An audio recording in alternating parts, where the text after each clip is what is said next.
Assalamualaikum warahmatullahi wabarakatuh. Perkenalkan, nama saya Nur Sabalia. Saya dari Fakultas Sains dan Teknologi, Prodi Biologi UIN Arwandiri Banda Aceh.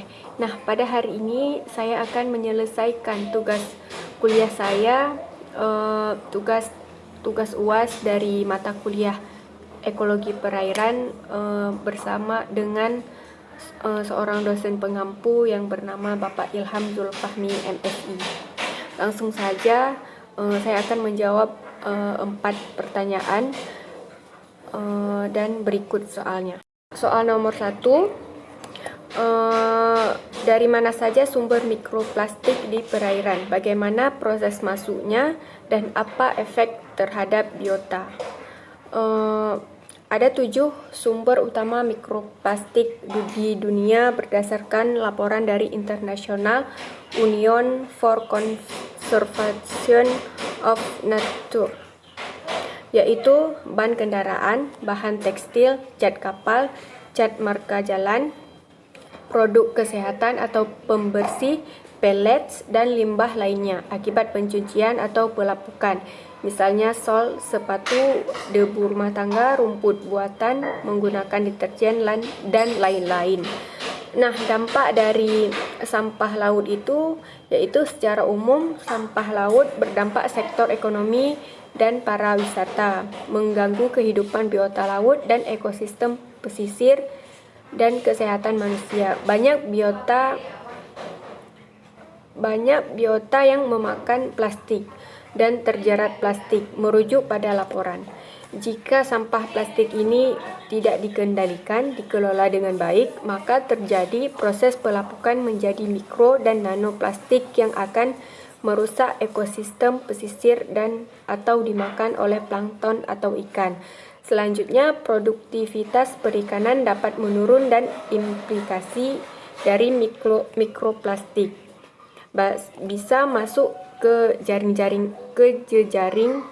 makanan atau food chain yang akhirnya dapat menimbulkan masalah pada kesehatan manusia.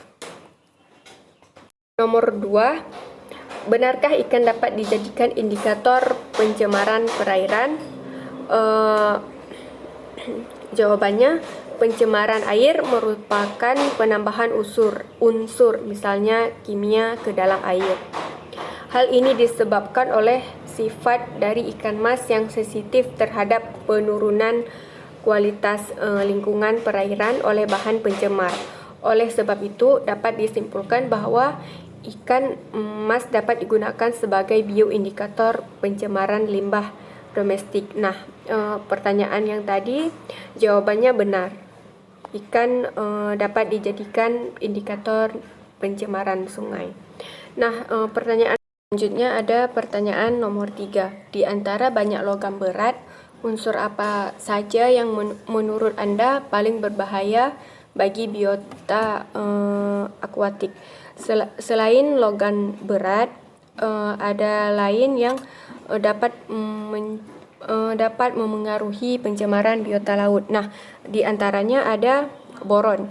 Pembangkit listrik termasuk PLTN dari fasilitas industri dapat melepas bahan-bahan kimia anorganik berbahaya seperti boron melalui pelepasan langsung atau melalui sistem pendingin ke dalam ekosistem perairan di sekitar instansi tersebut. Boron adalah salah satu trace element yang merupakan unsur esensial yang diperlukan dalam pertumbuhan biota laut, tetapi akan bersifat toksik bila berlebihan sehingga dapat berpengaruh terhadap pertumbuhan, reproduksi atau kelangsungan hidup. Toksisitas terhadap organisme akuatik termasuk vertebrata, invertebrata, dan tumbuhan sangat bervariasi tergantung